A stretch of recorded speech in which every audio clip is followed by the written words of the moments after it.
통일교회 교권 세력에 관한 이전 두 편의 영상에서 우리는 교회 시대의 종교를 선포하신 문선명 총재님께서 통일교회를 벗어나 하나님 중심의 가정 운동을 일으키는 본연의 메시아 사명을 출범하고자 했다는 것을 알게 되었습니다. 그러나 이러한 계획은 사적인 야망에 눈이 먼 교권 세력들에 의해 훼손되었습니다. 그들은 자신들을 위해 권력과 지위와 자원을 사용했습니다. 자신들의 목표를 이루기 위해서 그들은 한 여사를 포함한 문 총재님 가족들의 힘을 빌렸습니다. 한 여사를 등에 업은 그들의 목표는 총재님의 혈통 승계 계획을 무너뜨리고 진정한 후계자인 문현진 회장을 쫓아내는 것이었습니다. 이번 영상에서는 교권 세력들이 길을 쓰며 자신들의 법통 승계 계획을 실현하여 제도적으로 자신들이 통제하는 교회를 구축해가는 과정을 보겠습니다. 그들이 벌인 사악한 행위의 절정은 이른바 최고위원회를 설립한 것입니다. 이는 참가정을 저버린 그들의 탐욕과 사악한 의도를 보여주는 증거이며 궁극적으로는 하나님의 복귀 섭리의 장애물이 되었습니다.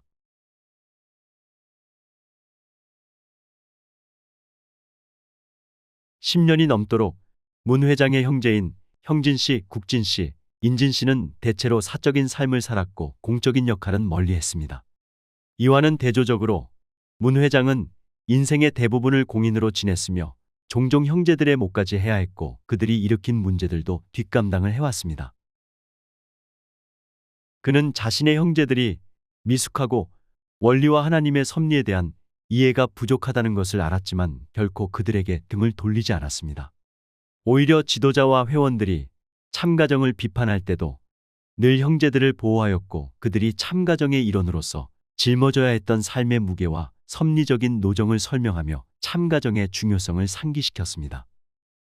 그러나 형제들 중 일부에 부풀려진 자존감은 자신들이 문 회장의 리더십에 필적할 수 있다고 믿었습니다.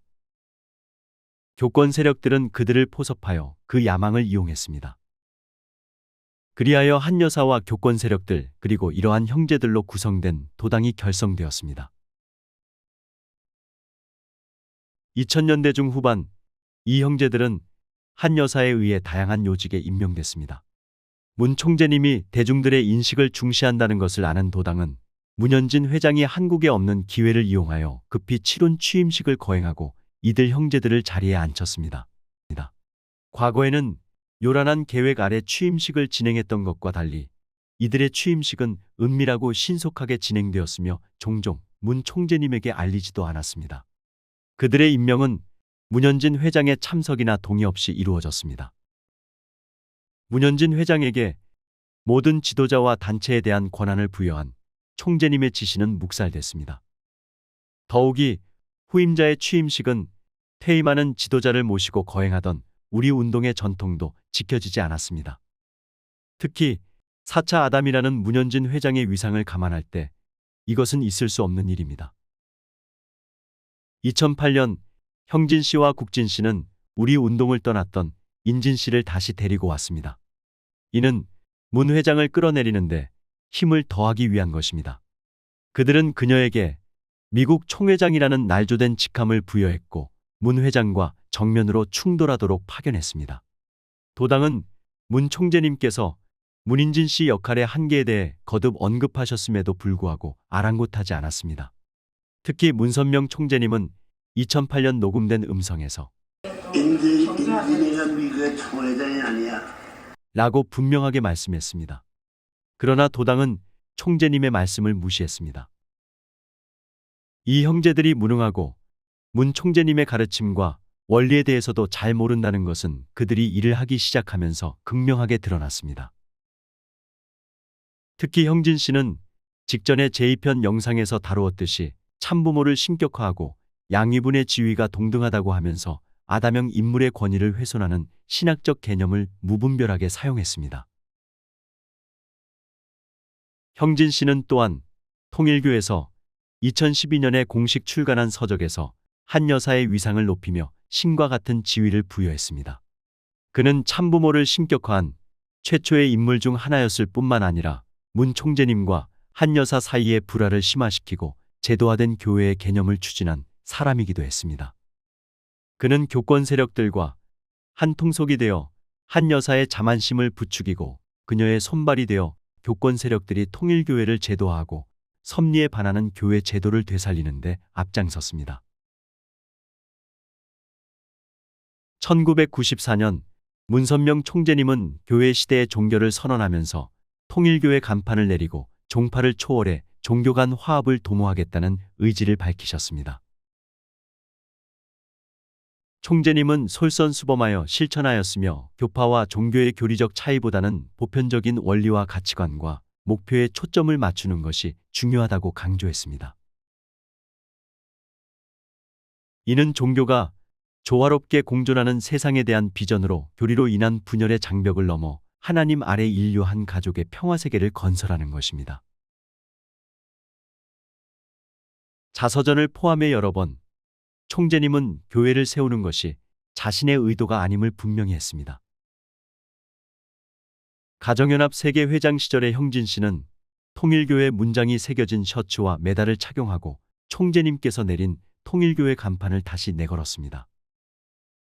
그 후 형진 씨는 가정연합의 공식 명칭을 통일교로 바꿨습니다. 많은 회원들은 통일교로 회귀하는 것이 섭리적으로 얼마나 심각한 문제를 야기하는지 몰랐고 아무런 의심 없이 동조한 것입니다. 이전 영상에서 언급한 삼형제 구도는 도당이 무엇을 추구했는지를 보여줍니다.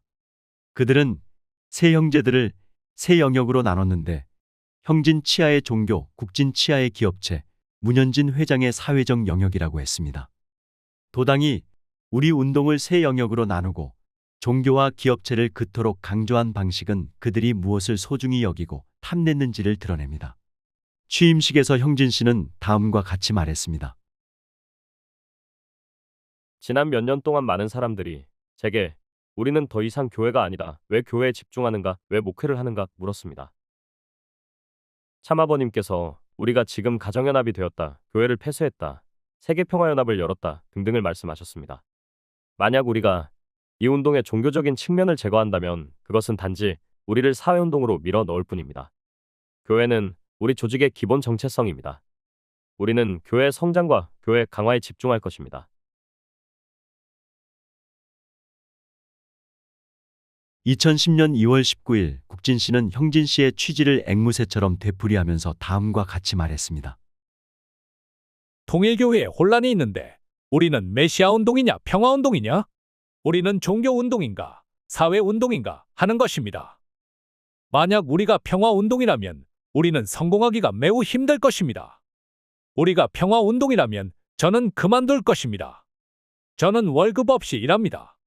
저는 평화 운동에 11조를 바치고 싶지 않습니다. 평화는 좋은 것이지만 그것이 하나님의 전부입니까? 핵심 조직을 독점한 이들 형제는 문선명 총재님의 말씀과 섭리적 명령을 거역했습니다. 형진 씨와 국진 씨가 경멸조로 사회 사업이라고 지칭했던 활동들은 섭리적으로 지상 천국을 건설하기 위한 활동이었습니다. 문 총재님과 문현진 회장은 세계를 위해서 통일교 기관을 포함한 모든 기반을 희생할 각오가 되어 있었습니다. 총재님은 이렇게 말씀했습니다. 하나님의 목적은 특정한 사람이나 교회나 국가만을 구원하는 것이 아니라 전 세계를 구원하는 것입니다. 교회가 참된 교회거든 세계를 위해서 희생하라 이거예요. 통일교회가 세계는 통일교회를 위해 있어야 된다고 하면 통일교회는 망하는 것입니다. 문 회장의 섭리적 사역은 단순한 사회사업이 아닙니다. 문선명 총재님은 이를 하나님의 섭리를 진전시키기 위한 기반 사업이라고 하셨습니다.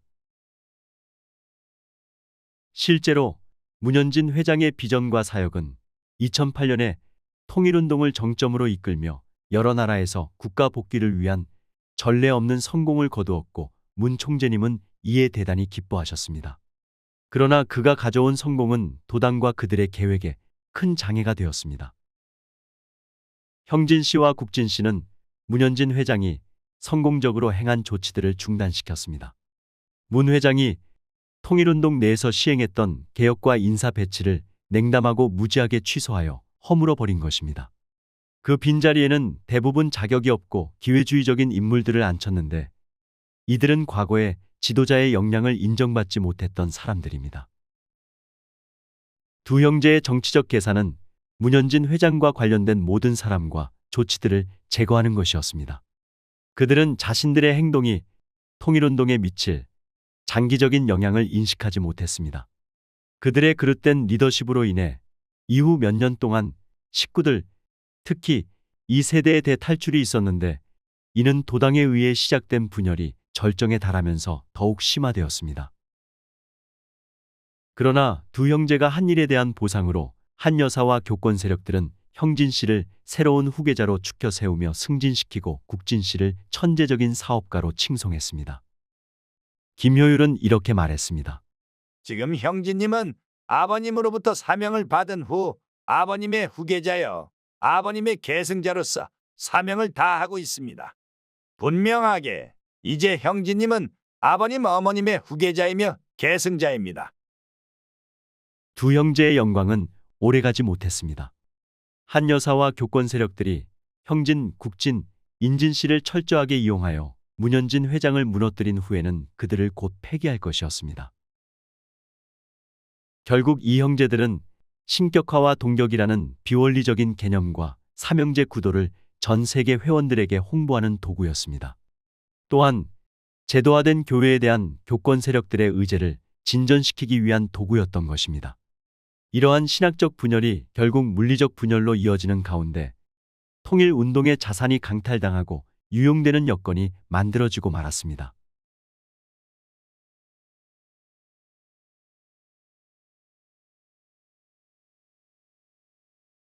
(2000년대) 중반부터 문현진 회장은 가장 앞장서서 통일운동의 섭리적 사명을 수행하면서 하나님과 문 총재님의 비전을 실현하기 위해 쉴 틈 없이 세계를 누비고 다녔습니다.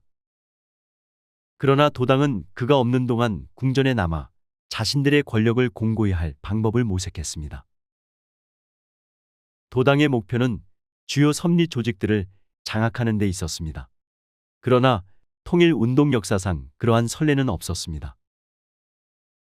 그들은 형진과 국진 씨의 지위를 이용해 법적 통제를 우선시하는 정책을 시도했는데 이러한 정책은 섭리적 지시나 아담형 인물의 권유와는 거리가 멉니다. 카리스마적, 섭리적, 메시아적인 통일운동의 특징은 아담형 인물들의 권위를 중심으로 운용된다는 것입니다. 도당이 그러한 책략으로 정통성 있는 영적 지도부로부터 찬탈하거나 장악한 핵심 조직에는 가정연합, 미국협회, 일본협회, 천주평화연합, 통일재단, 월드카프, 청년연합과 같은 주요 섭리 단체들이 포함됩니다. 이 단체들은 도당이 문 총재님과 문현진 회장의 호의를 이용하여 양도받은 것인데 두 분은 집안 내부에서 이런 배신이 있을 것이라곤 예상치 못했습니다.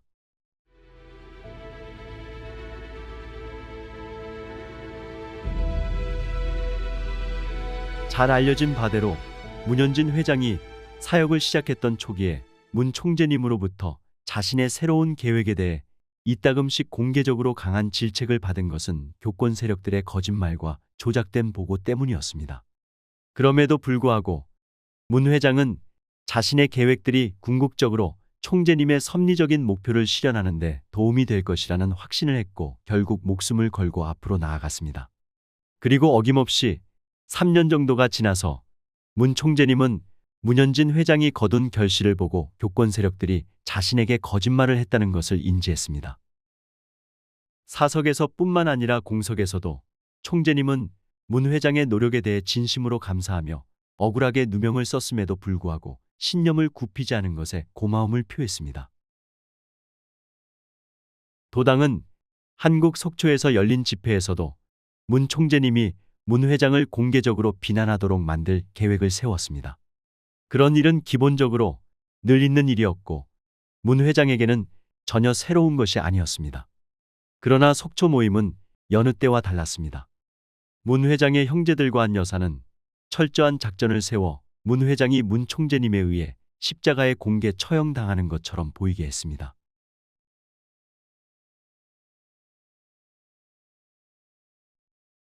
(2009년) 초 문 회장은 속초로 소환되어 부친 앞에서 인민재판을 받았습니다. 당시 문 총재님은 장남 문효진 씨의 죽음을 애도하고 있었고 심신이 취약한 상태였습니다.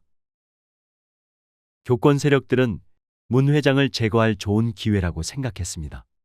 도당은 미국 협회의 이사회에서 있었던 사건의 전말을 호도해 마치 문 회장이 혼란을 초래한 것처럼 조작했습니다.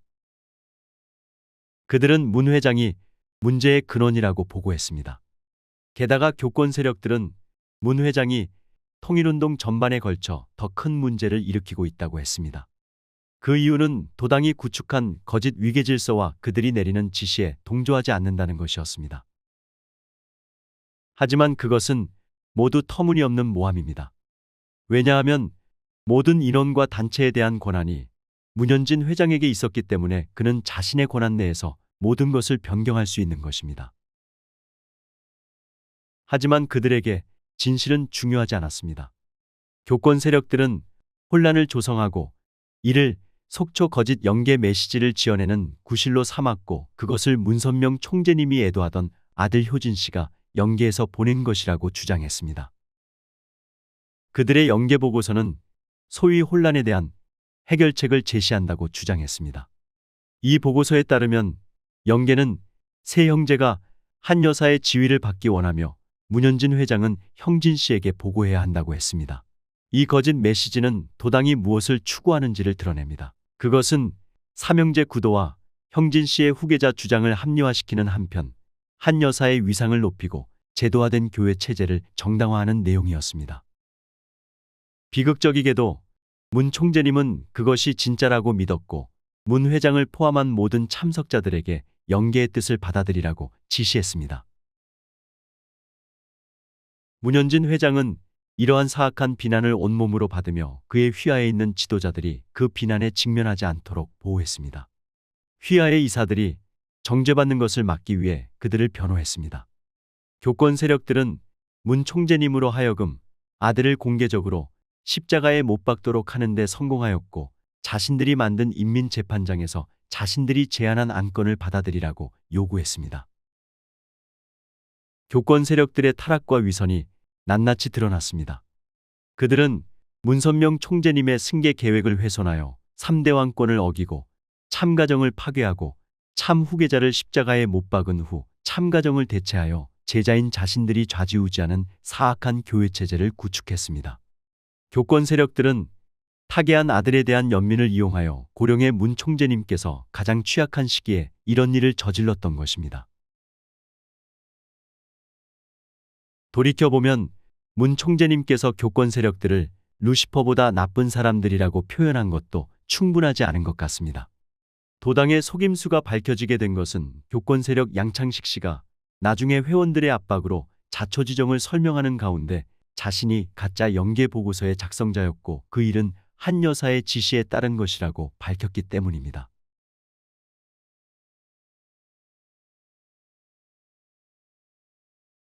문 총재님은 90세에 가까운 나이에 극히 쇠약해지셨습니다. 2010년대 중반 총재님은 속초에서의 실수를 깨닫고 방향을 되돌리려 했습니다. 그는 문현진 회장을 통일운동을 총괄하는 본래의 자리로 복귀시키기를 원했습니다. 하지만 속초에서 제시된 방향을 바꾸려 하자 도당은 그를 가로막고 무시했습니다. 비극적이게도 총재님은 한 여사 김요율, 정원주에게 완전히 의존하게 되었습니다. 그들은 총재님의 이동, 타인과의 접촉 그리고 주고받는 통신을 통제했습니다. 그들은 총재님을 완전히 고립시켰던 것입니다. 그 이유는 간단합니다. 문 총재님께서 한 여사와 교권 세력들 그리고 두 형제들이 문 총재님의 뜻을 거스르며 문현진 회장을 쫓아내려고 했던 일에 화를 내셨기 때문입니다. 이런 와중에 교권 세력들을 루시퍼보다 더 나쁘다고 심판하신 훈독회 영상이 노출된 것만 해도 기적입니다.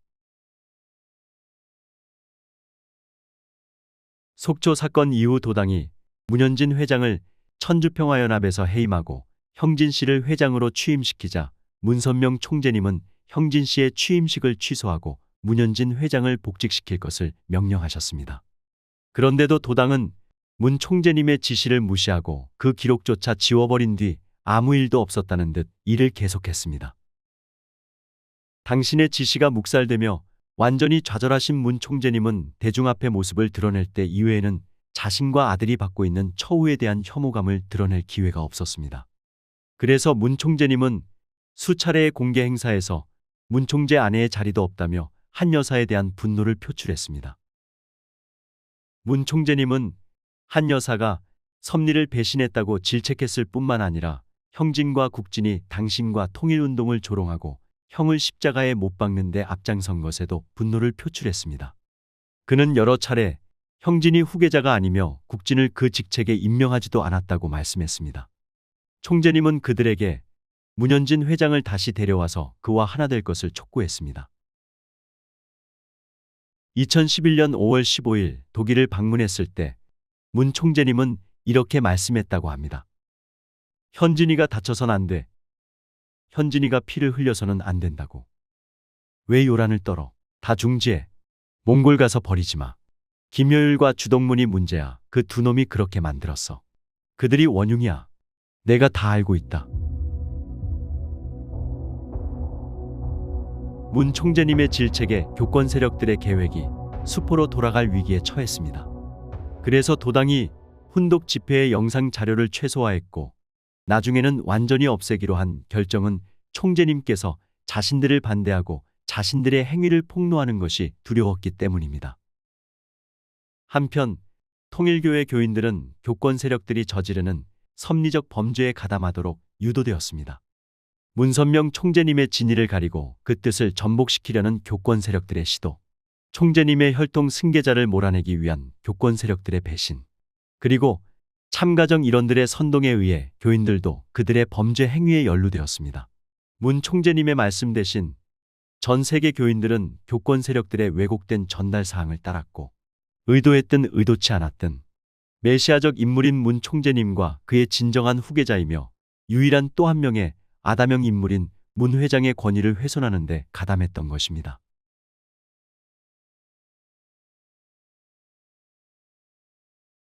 더 심각한 것은 교권 세력들이 문 총재님의 말씀을 무시했을 뿐만 아니라 적극적으로 왜곡했다는 사실입니다. 총재님은 자신의 말씀을 담은 경전에 대해 매우 분명하게 말했고 후손들을 위해 그 말씀을 보존하여 한 글자도 바꾸지 말라고 지시했습니다.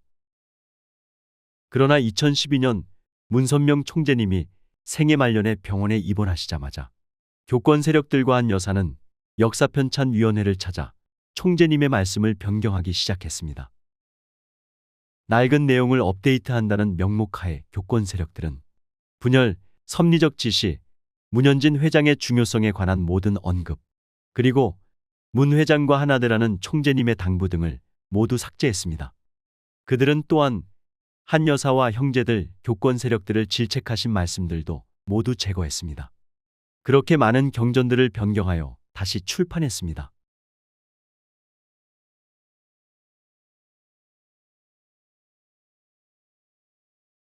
이제는 치욕의 상징이 되어버린 침실 비디오는 노인 학대의 비극적인 사례로 이 영상에 등장하는 인물들의 사악함이 어느 정도인지를 드러냈습니다. 형진 씨를 새로운 후계자로 앉히려는 도당의 온갖 술책과 속초 사건에도 불구하고 그들은 여전히 문현진 회장을 막을 수 없었습니다. 교인들이 반신반의했기 때문에 도당은 문 총재님이 문현진 회장을 정죄하는 확실한 영상이 있어야겠다고 결정했습니다. 이른바 이단자 폭파자 영상입니다. 2010년 6월의 이 영상은 연로하고 혼란스러운 문 총재님이 이른 새벽에 잠에서 깨어나 마지못해 한 여사와 형진 씨의 요구를 들어주는 장면입니다. 그 둘은 끈질기게 총재님을 괴롭히며 문현진 회장에게 반대하는 선포문에 서명할 것을 종용합니다. 온갖 압박 속에서도 문 총재님은 선포문에 문현진 회장의 이름을 적는 것은 거부했습니다. 문 총재님은 문 회장의 이름을 정 써놓고 싶다면 한 여사가 직접 쓰고 서명하라고 말씀했습니다. 아니, 그 믿으라고 우리 현진이 이런 적을 쓰지 않는 거야. 예, 알아요. 충분히 알아요. 누구도 쓰고. 그러니까 교권 세력들은 침실 영상에서 서명한 선언문을 형진 씨를 후계자로 삼는 것이 참부모님의 지시라는 자신들의 거짓 주장에 대한 근거로 내세웠습니다. 또한 이단자 폭파자는 문현진 회장을 지칭한다고 주장하였고 나아가 비원리적인 통일교회 제도화를 더욱 공고히 했습니다. 이 같은 거짓말은 문 회장의 지지자들을 상대로 한 30여 건의 소송의 근거가 되었습니다. 또한 이것이 촉매가 되어 교권 세력들이 4차 아담을 악의적으로 공격한 비방 순회가 시작되었고 이로 인해 물리적인 분열이 굳혀졌습니다. 수년 뒤 한 여사가 법정 증언 중에 그 비디오를 접했을 때 그녀는 그 문서를 밀어붙인 사람은 형진이라며 형진 씨가 후계자라는 것을 부인했습니다. 그러나 교권 세력들을 통해 문 총재님과 전체 통일운동 앞에서 형진 씨를 후계자로 옹호한 사람은 바로 한 여사 자신이었습니다. 형진은 토사구팽 당한 후 문 총재님이 침실 영상에서 서명한 이단자 폭파자는 문현진 회장이 아니라 사실은 한 여사를 지칭한 것이라고 주장했습니다. 도당의 구성원들이 지난 일을 놓고 서로 옥신각신하는 수준은 그 자체로 충격적인데 이는 그들이 한 모든 일이 애초에 부끄러운 짓이었으며 가치 없는 거짓이었다는 사실을 확인시켜 줄 뿐입니다.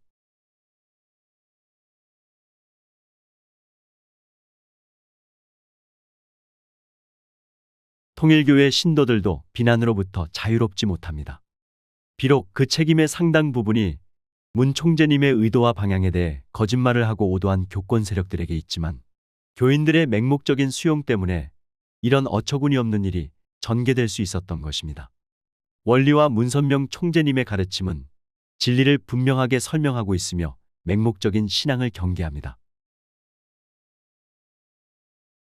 가장 충직한 아들은 4차 아담으로 인정받은 이후 10년 넘게 아버지 곁에서 일하며 통일운동을 절정으로 이끌었지만 순식간에 배신자요 타락한 아담으로 낙인 찍혔습니다. 통일교회 교인들이 거짓말을 맹목적으로 받아들이지 않고 잠시라도 숙고했다면 교권 세력들이 자신들의 이기적인 목적을 위해 선동을 벌이며 문선명 총재님의 결혼과 가정, 통일운동을 파괴했다는 것을 알아차렸을 것입니다. 동시에 그들은 통일운동이 갖고 있던 명분도 상실했습니다. 일반 대중의 눈에 이전의 통일운동은 참가정의 이상의 뿌리를 둔 하나님의 원리와 가치의 옹호자라는 명분을 갖고 있었습니다.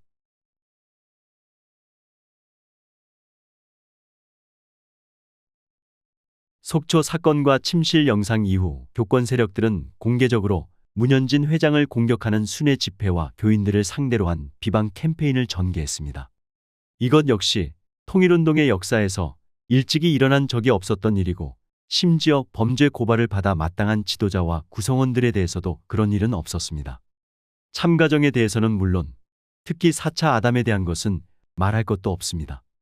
이 모든 행위는 참부모님의 이름으로 행해졌고 정당화되었습니다. 이 순회 집회를 통해 그들은 문현진 회장을 점점 더 세차게 밀어내어 억울함조차도 항변하지 못하게 만들었습니다. 교권 세력들은 침실 비디오 선포문을 녹화하여 전 세계 회원들에게 보여주었습니다.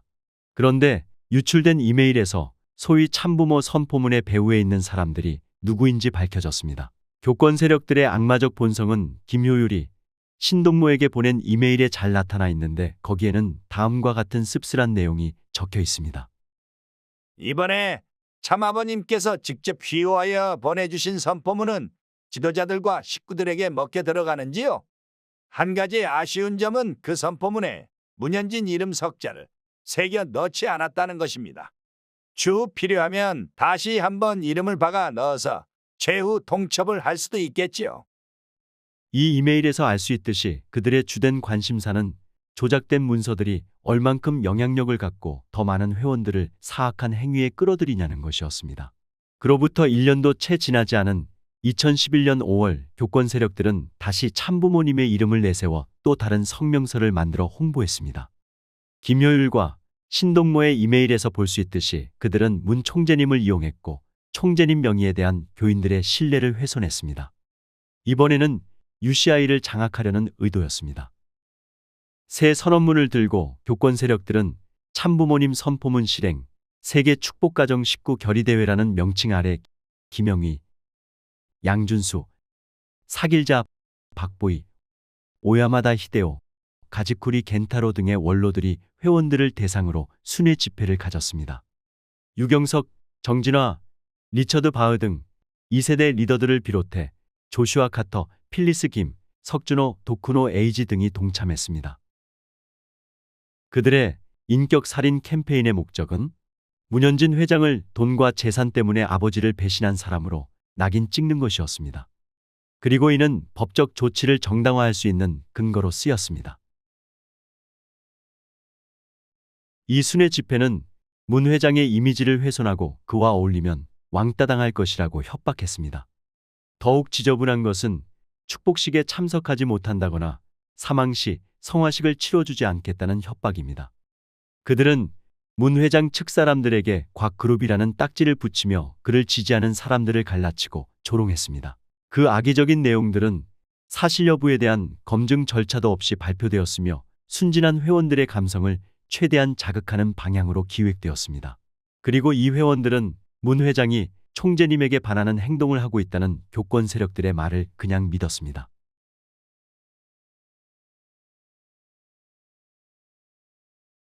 한국과 일본에서 교권 세력과 형제들은 심지어 교회 지도자들에게 충성을 맹세하는 영상을 찍도록 요구했습니다. 충성의 대상은 하나님, 참가정의 이상, 원리나 섭리가 아니라 형진과 교권 세력들의 통일교, 신격화된 참부모, 교권 세력의 권위 그리고 하나님이 빠진 자신들의 제도적 위계 질서입니다. 그들의 충성 맹세에는 문 회장을 거부하고 그의 동생 형진 씨 편에 붙겠다는 약속이 포함되어야 했습니다. 이를 거부하는 사람들은 즉시 해고되었고 왕따를 당했습니다.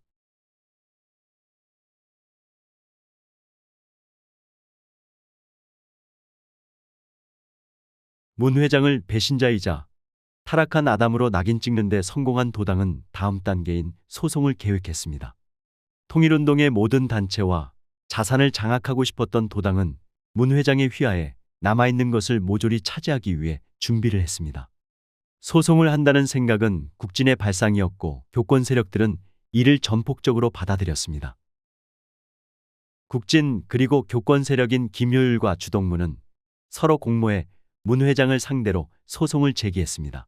그들은 문 총재님의 이름을 이용해 법적 근거를 마련하며 통일운동의 기관 기업체에 대한 통제권을 장악해 정통성 있는 상속인으로부터 그것들을 빼앗아올 준비를 했습니다. 통일운동이 항상 용서와 죄사함을 강조했기 때문에 이전에는 소송이라는 것은 생각도 할 수 없었습니다. 그러나 도당은 사악한 계획을 세웠고 이제 문 총재님을 자신의 아들에 대한 법적 공격을 지시한 분으로 만들어버렸습니다. 2009년 10월 당시 김효율과 주동문은 문현진 회장 아래 유일한 주요 자산인 UCI 그룹의 이사 직분으로 문 총재님에게 거짓 보고를 올려 문 회장이 UCI에서 700만 달러를 훔쳤다고 모함했습니다. 그들은 이 기금이 이미 문 총재님의 사용 승인을 받은 용도라는 것을 잘 알고 있었습니다. 그들의 악의적인 거짓말은 문 회장에 대한 문 총재님의 분노를 유발하기 위한 것입니다. 그리고 총재님의 즉흥적인 반응을 이용해 문 회장에 대한 소송을 정당화했습니다. 문 총재님께서는 거의 반사적으로 문 회장으로부터 그 돈을 강제로라도 돌려받으라고 했습니다. 이것을 근거로 그들은 문 총재님이 자신의 아들을 상대로 소송도 불사한 것처럼 보이게 했습니다. 교권 세력들의 수법은 간단하고 용이했습니다. 문 총재님에게 거짓 보고를 하여 그의 반응을 이끌어냅니다. 만일 그 반응이 자신들의 목적에 부합한다면 그들은 그것을 이용할 것입니다. 만약 반응이 마음에 안 든다면 총재님의 말씀을 그냥 무시하면 그만입니다. 그러면 아무도 모릅니다. 도당이 문 총재님의 이름을 이용해 문 회장에 대한 공격을 정당화한 예가 오디오에 포착됐습니다. 이 녹취록은 미국 협회 이사회의 컨퍼런스 콜에서 김효율이 이사회 구성원들에게 발언하면서 특히 국진과 이야기를 나눈 것입니다. 국진은 사실 이사회 구성원도 아니었고 회의에 참석할 자격도 없었습니다. 김효율이 말했습니다. 그러나 문선명 총재님께서 분명히 제안하시고 조언하시고 지시하신 한 가지는 어떻게든 법적 수단을 간구해서라도 UCI를 되찾아야 한다는 것이었습니다. 그렇다고 해서 법원의 판결을 받기 위해 누군가를 실제로 법정에 세워야 한다는 뜻은 아닙니다. 하지만 이 법적인 방법을 활용하면 UCI를 빼앗은 사람들을 협상 테이블로 데려올 수 있을 것입니다. 그것이 바로 오늘 아침에 우리가 받은 방향과 지시라고 생각합니다. 방금 주동문 씨와 짧은 만남을 갖고 헤어졌습니다. 이는 모두 공모된 거짓말이었습니다. 어색하고 어눌한 말투로 김효율은 문 총재님의 가장 중요했을 결정으로 추정되는, 즉 자신의 아들을 고소하라는 총재님의 지시를 전달했습니다. 그런데 김효율의 태도는 그러한 심각하고 무거운 지시에 요구되는 확신이 전혀 없었습니다. 이 시나리오는 철저하게 짜여 있었기 때문에 국진은 망설임 없이 이렇게 대답했습니다. 글쎄요, 아시다시피 우리는 무엇이든 아버님의 명령대로 합니다. 그것이 아버님께서 원하는 것이라면 우리는 아버님께서 원하시는 대로 할 것입니다. 여러분도 그렇게 하세요. 인위적이고 미리 짜인 대로 이 이사회의 목적은 오로지 문 총재님의 이름을 이용해 소송을 정당화하는 것이었습니다. 이런 음모와 속임수가 배후에서 매일 일어나고 있었습니다. 도당이 문선명 총재님의 합법적인 후계자를 전복시키려는 음모를 꾸미고 있었던 것입니다.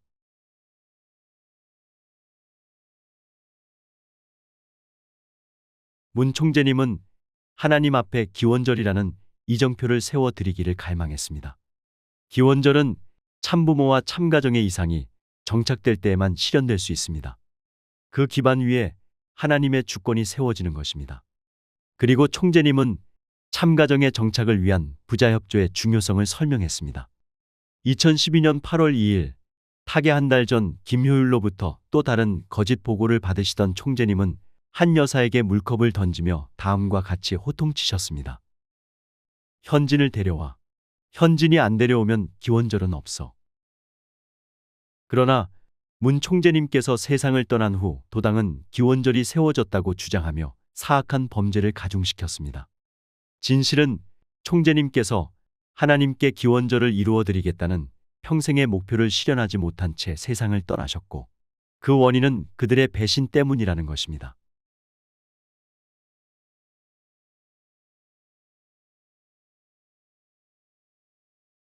도당의 만행은 2012년 문 총재님께서 세상을 떠난 직후 더욱 심해졌습니다. 총재님께서 임종을 앞두고 병원에 입원했을 때 교권 세력들은 장자인 문 회장에게 그의 아버지가 위독하다는 사실을 알리지 않았습니다. 문 회장이 어쩌다 이 사실을 알게 되어 병원에 있는 아버지를 찾아뵈려 했지만 문 회장의 형제들은 물리적 수단과 법적 위협까지 가하며 이를 가로막았습니다.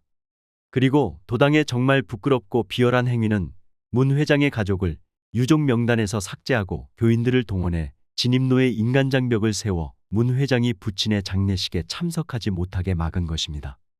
이런 비열하고 경멸스러운 행위는 한국 문화에서 전례가 없는데 심지어 가장 미천한 사람들조차도 그렇게는 하지 않습니다. 이런 일들은 한 여사의 관여와 승인이 없이는 벌어질 수 없는 것입니다.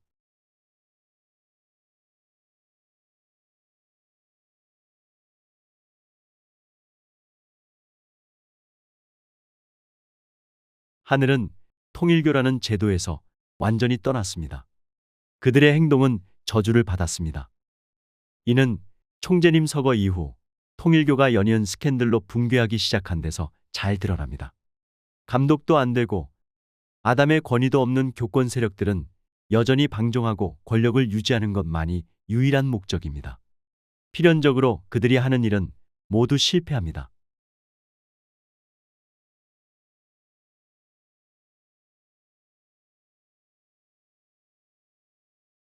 아베 신조 전 일본 총리가 전 통일교 신자에 의해 암살된 사건은 논란이 되고 있는 일본 정치인들과 통일교 사이의 관계를 조명했습니다.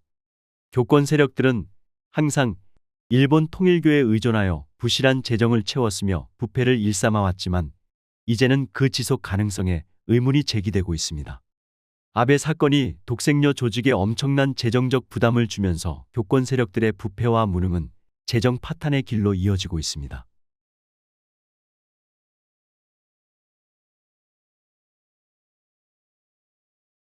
통일교가 일본인 신도들을 쥐어짜 헌금을 강요하며 교인들을 궁핍하게 만드는 동안 교권 세력들은 그 공금을 이용해 금송아지 우상처럼 사치스러운 궁전을 짓고 있었습니다. 거기에는 섭리적인 목적이 전혀 없습니다. 더욱이 교권 세력들은 공금을 사용하여 도박을 하는 등 제 주머니를 채웠습니다. 주요 언론과 기타 소식통들에 의하면 양창식, 김기훈, 정원주 등 교권 세력들이 2008년에서 2011년 사이에 라스베이거스에서 도박으로 날린 돈만 해도 총 4,300만 달러, 하나로 590억에 이른다고 합니다.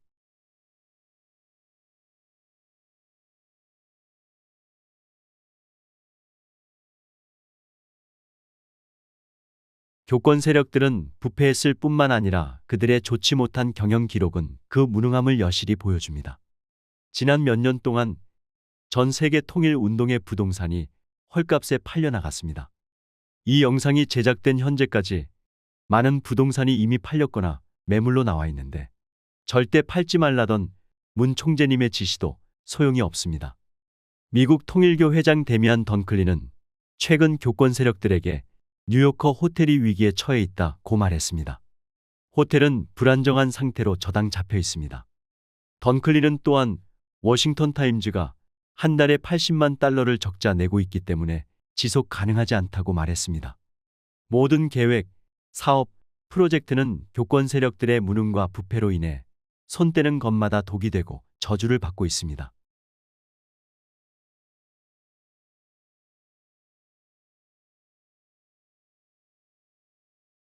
교권 세력들이 무능한 또 다른 이유는 족벌주의입니다. 아무런 감독도 없이 교권 세력들은 자신의 가족들을 요직에 앉히며 권력 기반을 유지하고 통일운동의 자원을 빼내고 있습니다. 예를 들어 한 여사의 미용사였던 정원주는 오늘날 독생녀의 왕자 뒤에서 궁극적인 권력을 휘두르고 있습니다. 그녀는 언니와 그 아들들, 남동생, 남편 그리고 언니와 여동생의 남편들을 이전에 이 운동의 일부였던 주요 조직에 고위직에 앉혔습니다. 윤영호 전 가정연합 사무총장 등 다른 교권 세력들도 가족들을 요직에 앉히고 일감을 몰아주며 유리한 계약을 체결했습니다.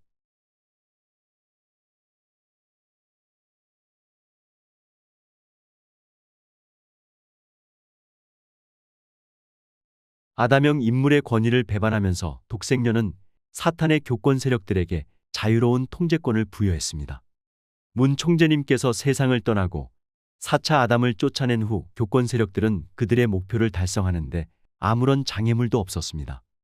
이로 인해 총재님의 가정과 혈통승계 계획은 파괴되었고 이는 최고위원회를 통한 법통승계를 중심으로 하는 교회 기관으로 대체되었습니다. 하나님과 참가정, 그리고 아담형 인물과는 작별한 것입니다. 그들이 만든 최고위원회는 제도화된 통일교의 축소판입니다. 독생녀교의 형태로 남은 통일교는 두 번째 시리즈물에서 다루었으니 참고하시기 바랍니다. 이 위원회는 한 여사가 자신의 독생녀 의제에 충실하다고 인정하는 교권 세력들로 구성되었습니다. 이 위원회는 2014년 2월에 천일국 헌법과 함께 처음 발표되었으며 문 총재님의 타계 이후에 총재님의 승인 없이 등장한 것입니다. 교권 세력들은 문 총재님께서 진행하던 천일국 헌법 원안을 폐기하고 자신들이 통치하기 위한 새로운 헌법을 만들었습니다. 최고위원회는 모든 기관에 대한 감독과 권위를 갖도록 설계되었습니다. 이는 신학적, 조직적, 법률적, 재정적 통제를 포함합니다. 위원회는 참가정의 딸 1명과 며느리 2명이 포함되어 있습니다. 그러나 진정한 권위는 나머지 교권 세력들의 손에 쥐어 있으며 그들은 특히 한 여사가 세상을 떠난 후에 그들의 통제권을 자유롭게 행사할 수 있습니다. 이 최고위원회를 설립하기 위해 교권 세력들은 한씨 부인의 순진함과 자존심을 이용하여 그녀의 마음속에 거짓되고 기만적인 자아의식을 불어넣었습니다. 이것이 결국 시간이 흘러 독생녀 신학으로 이어진 것입니다. 비극적인 사실은 한 여사가 자신의 개인적 야망을 맹목적으로 추구하다가 교권 세력들에 의해 이용당했고 결국 그들의 계획대로 움직였다는 것입니다.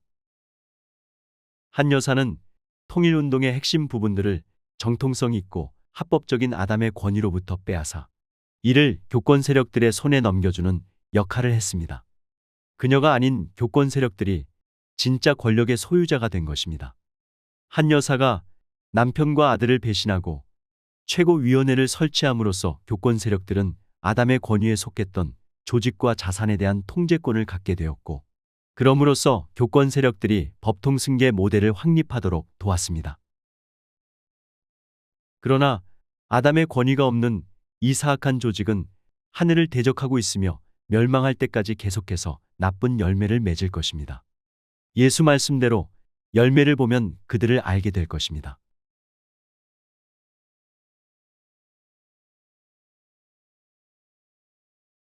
문현진 회장은 교권 세력들의 행태를 예견하고 2008년 3월 문선명 총재님에게 보낸 서신 부모님께 올리는 특별 보고를 작성했습니다.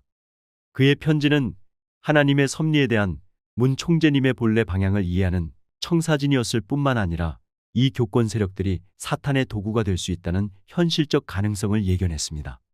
그들은 이 비원리적인 교회 중심 체제를 추진하면서 메시아적 사명과 하나님의 구원 섭리를 회방 놓았습니다. 불행하게도 문현진 회장의 우려가 현실이 된 것입니다. 그리고 가장 큰 비극은 문선명 총재님이 기원절을 맞이하지 못한 것입니다.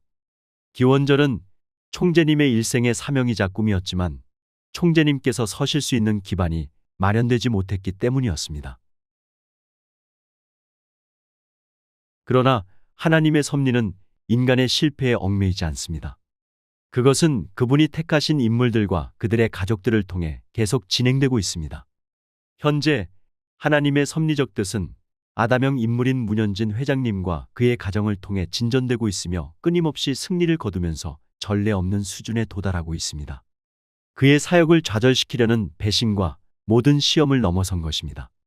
전 세계의 회원들은 지금도 자신을 돌아보고 하나님과 함께 서겠다고 결심할 수 있습니다. 우리 모두가 회개하고 진정한 아담형 인물의 권위에 올바로 정렬해 자신의 5% 책임 분담을 깨달아야 할 때입니다.